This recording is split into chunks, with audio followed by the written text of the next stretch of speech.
मैं अब्दुल्ला साहब का समधी हूँ और आज मेरा उनके भाई के साथ अपॉइंटमेंट है। विजिटिंग कार्ड, ये जगह हमारी ही समझो, अब के रिश्तेदारों को भी ये दोगे? सर यहाँ का यही रूल है, ले लीजिए। चलो ठीक है, कोई बात नहीं, लेकिन अब ये चेहरा याद रखना, मेरा आना जाना लगा रहेगा, ठीक है? बंदा बिल्कुल काम का नहीं लगा मुझे, जरा भी काबिल एतबार नहीं। ये कुत्ता क्या अब इसी घर में रहेगा?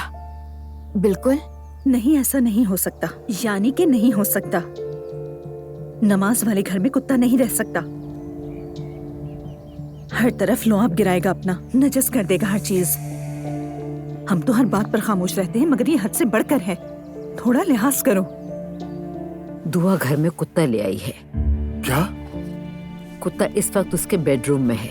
सड़क से उठाकर घर में ले आई है उस कुत्ते को, और जब मैंने उसे मना किया तो वो उसे अपने कमरे में ले गई। हैरत है कि जानवरों को भी पसंद नहीं करती, उन्होंने तो इस प्यारे से कुत्ते को भी रद्द कर दिया। बाबा, क्या आपको पता है सड़क पर कुत्ता मिला था एक दुआ को? हाँ, जानता हूँ।